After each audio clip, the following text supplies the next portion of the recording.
উচ্চ মাধ্যমিক শ্রেণীর শিক্ষার্থীরা স্বাগতম।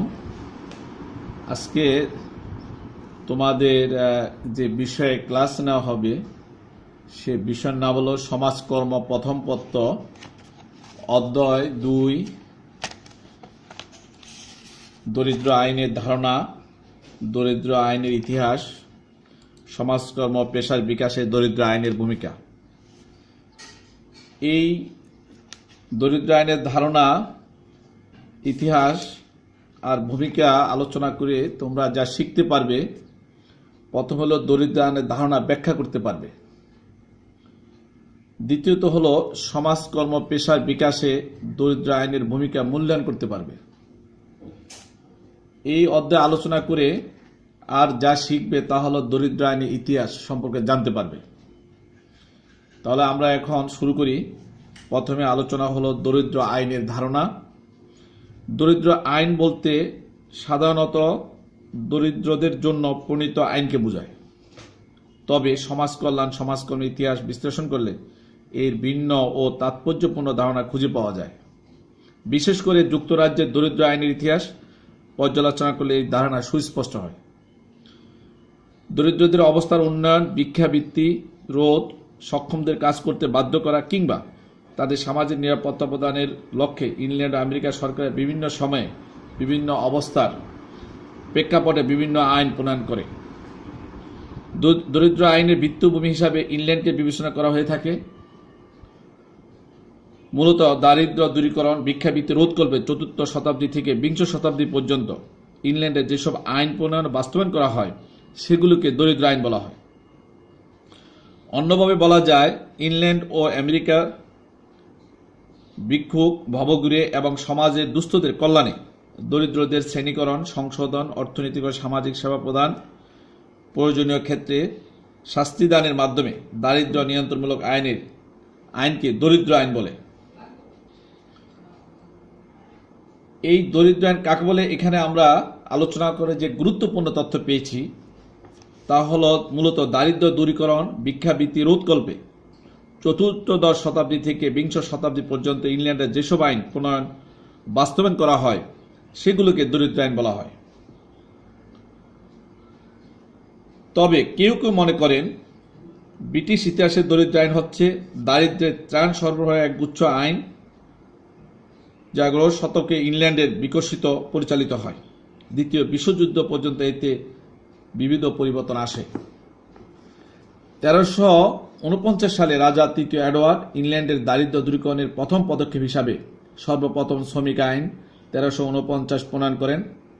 রাজা 8ম হেনরি 1531 সালে সরকারি পর্যায়ে দারিদ্র্যের সাহায্য কার্য সংক্রান্ত প্রথম আইনগত পদক্ষেপ গ্রহণ করেন। এমনইভাবে 1562, 1563, 1572, 1576, 1597 সালে দরিদ্র আইন বিভিন্ন রূপে প্রবর্তিত হয়। এইসব আইন দারিদ্র জনগোষ্ঠীকে সাহায্যার্থে প্রণীত হলেও প্রশাসনিক দুর্বলতা, অদূরদর্শিতার কারণে লক্ষ্য অর্জনে ব্যর্থ হয়। অতীতের আইনসমূহের ব্যর্থতার তিক্ত অভিজ্ঞতার আলোকে রানী এলিজাবেথ 1349 সাল থেকে 1597 সাল পর্যন্ত প্রণীত সব দরিদ্র আইনকে মূল্যায়ন এবং সমন্বয়ের মাধ্যমে নতুন একটি আইন প্রণয়ন করেন, যা 1601 সালের এলিজাবেথের দরিদ্র আইন নামে পরিচিত। কিন্তু ইংল্যান্ডের সমাজ হতে দারিদ্র সম্পূর্ণ দূর না হয় পরবর্তীকালে 1662 সালে বসতি আইন, 1833 সালের ফ্যাক্টরি আইন, 1834 সালের দরিদ্র সংস্কার আইন এবং 1905 সালের দরিদ্র আইন কমিশন পরবর্তী আইন প্রয়োজনের পরিপ্রেক্ষিতে প্রণীত হয়। মূলত উপরোক্ত আইনসমূহের লক্ষ্য ছিল ইংল্যান্ডের সমাজ জীবন থেকে দারিদ্র্য নিরসন করা, তাই এইসব আইনি ইতিহাসে দরিদ্র আইন হিসাবে পরিচিত। সর্বশেষ বলা যায়, বিভিন্ন আর্থসামাজিক অবস্থার প্রেক্ষাপটে 1349 সালে প্রণীত শ্রমিক আইন থেকে 1905 সালে দরিদ্র আইন কমিশন প্রণীত হওয়া পর্যন্ত সব আইনকে আমরা দরিদ্র আইন হিসাবে বিবেচনা করতে পারি। সমাজকর্মের প্রেক্ষাপটে 20 শতকের পূর্বে ইংল্যান্ড এবং আমেরিকাকে সরকার প্রণীত দরিদ্রদের নিয়ন্ত্রণ দমনমূলক আইনের সমষ্টিকে দরিদ্র আইন বলে। এইসব দরিদ্র আইন দরিদ্রাগার স্থাপন, শ্রমাগার স্থাপন, ত্রাণ ও সাহায্য এবং ভিক্ষাবৃত্তি নিরুৎসাহিতকরণের প্রভৃতি পদক্ষেপ গ্রহণের আইনগত ভিত্তি রচনা করে। দরিদ্র আইনের এই সম্পর্কিত আলোচনা থেকে আমরা গুরুত্বপূর্ণ যে তথ্যটি পাই, 1349 সালে রাজা তৃতীয় এডওয়ার্ড ইংল্যান্ডের দারিদ্র্য দূরীকরণের প্রথম পদক্ষেপ হিসাবে সর্বপ্রথম শ্রমিক আইন 1349 প্রণয়ন করেন। পরবর্তী আমরা আলোচনা হলো দরিদ্র আইনের ইতিহাস। দরিদ্র আইনের ইতিহাস পর্যবেক্ষণ করে দেখা যায় প্রাথমিক পর্যায়ে বিশ্বব্যাপী দান কার্যসমূহ সমাজসেবামূলক কাজ পরিচালিত হতো ধর্মীয় অনুপ্রেরণা, মানব প্রেম ও সামাজিক দায়িত্ববোধের পরিপ্রেক্ষিতে। ইংল্যান্ডের দরিদ্র অসহায় শ্রেণীর মানুষকে ধর্মীয় প্রতিষ্ঠান, চার্চ, গির্জার মাধ্যমে সাহায্য প্রদান করা হতো। তখন ইংল্যান্ডের সমাজসেবার ক্ষেত্রে রাজা বা পার্লামেন্ট কোনো সম্পর্ক ছিল না। পাশাপাশি ইংল্যান্ডে তখন বণিক শ্রেণীর উদ্যোগে গিল্ড নামক সামাজিক সংঘ গড়ে ওঠে, যার মাধ্যমে দরিদ্র, বিধবা, এতিমদের সাহায্য করা হতো। এই সময় ইংল্যান্ডের ব্যতীত বিশ্বের অন্যান্য দেশও সমাজ কল্যাণ কার্যক্রম লক্ষ্য করা যায়। বেশ কয়েকজন মানবহিতৈষী ব্যক্তি সমাজ কল্যাণ কার্যক্রম এগিয়ে আসেন। তারা হলেন মার্টিন লুথার। জার্মানির মার্টিন লুথার 1520 সালে ভিক্ষাবৃত্তি রোধকল্পে বাধ্যতামূলকভাবে চাঁদাদানের মাধ্যমে দরিদ্রদের জন্য যৌথ তহবিল গঠনের প্রস্তাব করেন। সংগঠিত সেবাদানের এই সাহায্য লুথারীয় পদ্ধতি হিসাবে পরবর্তীকালে স্বীকৃতি দেওয়া হয়। এতে মানবিক মূল্যবোধ ও বৈজ্ঞানিক দৃষ্টিভঙ্গির বিকাশ ঘটে। তারপরে যার নাম আসে, উনি হলেন জুয়ান লুইস বিপস। স্প্যানিশ দার্শনিক হিসাবে পরিচিত জুয়ান লুইস বিপস বেলজিয়ামের দরিদ্রদের গতানুগত সাহায্য দানের পরিবর্তে বৃত্তিমূলক প্রশিক্ষণ, কর্মসংস্থান, পুনর্বাসনের প্রস্তাব করেন। তার এই কর্মসূচির নাম ছিল সাবভেনশন প্রফারম।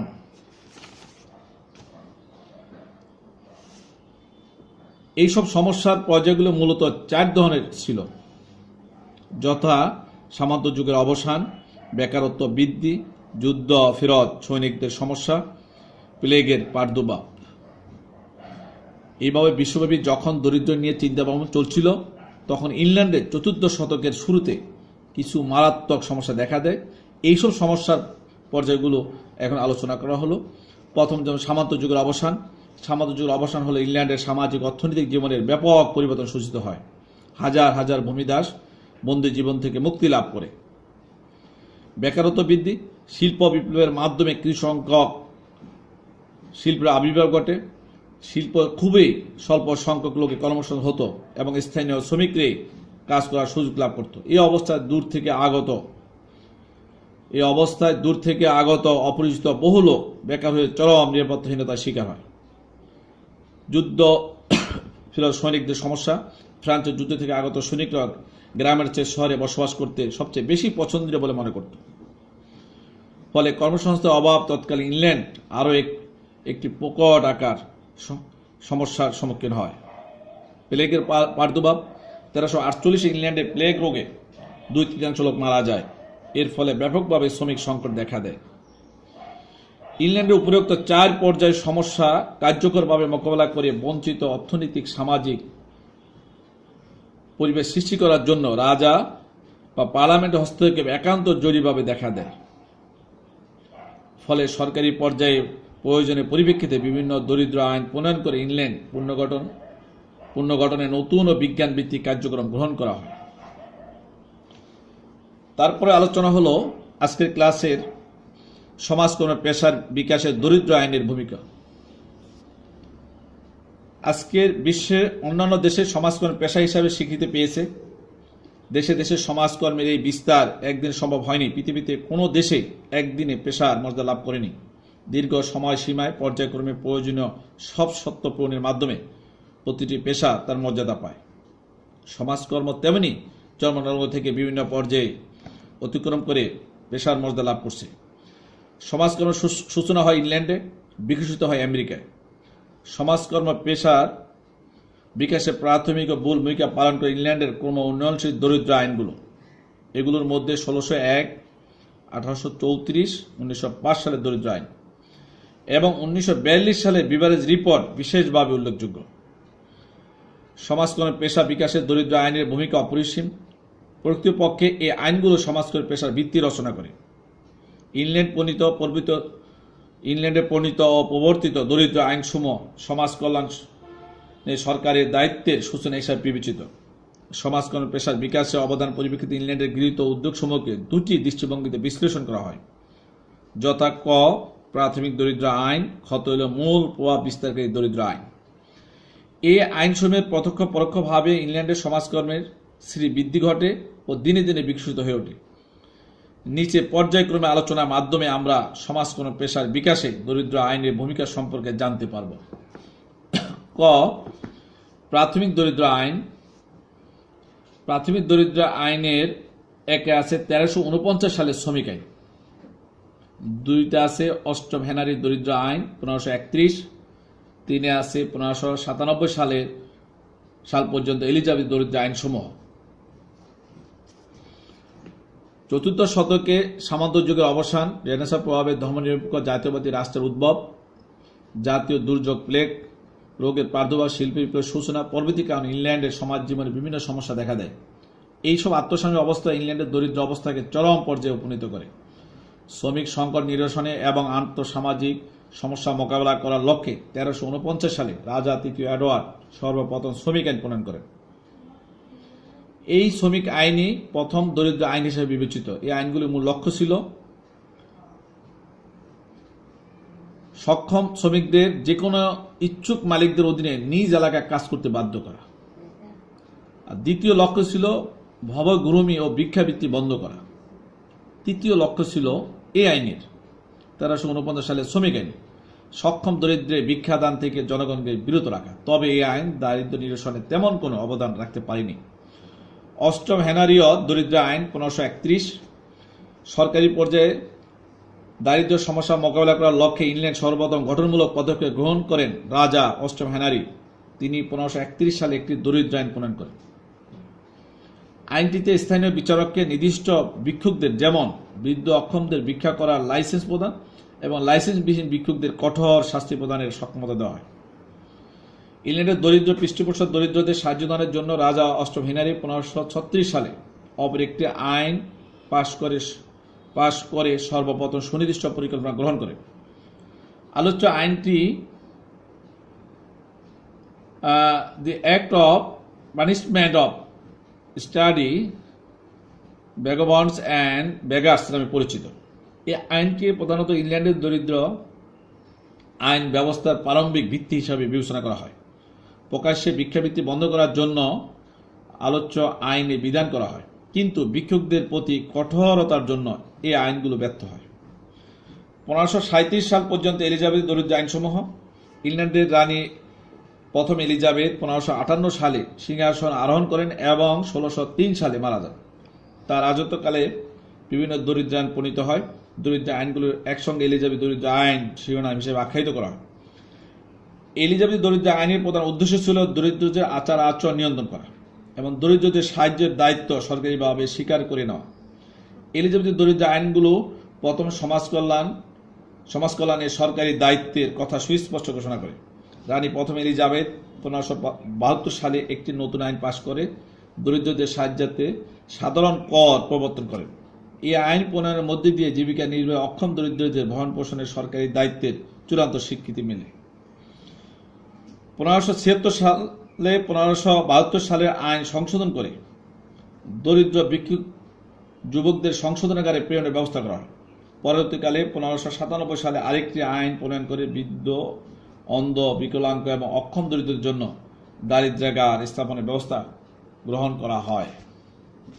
খ মূল প্রভাব বিস্তারকারী দরিদ্র আইন 1601 সালে এলিজাবেথ দরিদ্র আইন। খর মূল প্রভাব বিস্তারকারী দরিদ্র আইনের অপশন 1601 সালের এলিজাবেথ দরিদ্র আইন। 1601 সালে এলিজাবেথ দরিদ্র আইন ইংল্যান্ডের ইতিহাসে দরিদ্রদের কল্যাণে একটি যুগান্তকারী পদক্ষেপ। মধ্যযুগে ইংল্যান্ডের সমাজসেবার মূল চালিকা শক্তি ছিল ধর্মীয় অনুশাসন এবং ধর্মীয় মূল্যবোধ।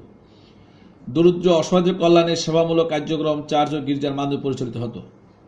চতুর্থ শতাব্দীর প্রথমার্ধে সামন্তবাদের অবসান, দাসপ্রথার বিলোপ, ধর্মনিরপেক্ষ জাতীয়বাদী রাষ্ট্রের উদ্ভব, প্লেগ রোগ, ইংল্যান্ডের 2/3 লোকের মৃত্যু, রেনেসাঁর প্রভাব, শিল্প বিপ্লবের সূচনা ইত্যাদি কারণে দরিদ্র সমস্যাটি জটিল থেকে আরও জটিল হতে শুরু করে। এই অবস্থার প্রয়োজন দেখা দেয় বাস্তবমুখী সুসংগত সরকারি সাহায্য ব্যবস্থা। তাছাড়া বিগত 42টি আইনের ব্যর্থতার অভিজ্ঞতা, উপযুক্ত অবস্থার পরিপ্রেক্ষিতে ইংল্যান্ডের সরকারি পৃষ্ঠপোষকতায় দরিদ্র সাহায্যদানের জন্য আইনগত পদক্ষেপ হিসেবে 1601 সালে দরিদ্র আইন প্রণয়ন করা হয়। তাহলে এতক্ষণ আমরা ক্লাসে যে বিষয়গুলো নিয়ে আলোচনা করলাম, প্রথমত হলো দরিদ্র আইনের ধারণা। এই অংশ আমরা আলোচনার মাধ্যমে দরিদ্র আইনের ধারণা ব্যাখ্যা করতে পারবো, মানে দরিদ্র আইন সম্পর্কে তোমার ধারণা লিপিবদ্ধ করতে পারবে। দ্বিতীয় যে অংশ দরিদ্র আইনের ইতিহাস, এইটুকু মাধ্যমে জানা, মানে দরিদ্র আইনের ইতিহাস জানতে পারবে। তৃতীয় অংশ যেটা আলোচনা করলাম সমাজকর্ম পেশার বিকাশের দরিদ্র আইনের ভূমিকা, সমাজকর্ম পেশার বিকাশের দরিদ্র আইনের ভূমিকা মূল্যায়ন করতে পারবে। আশা রাখি আজকে তোমরা ক্লাস সবাই বুঝতে পেরেছ। সবাই ভালো থাকো। আল্লাহ হাফেজ।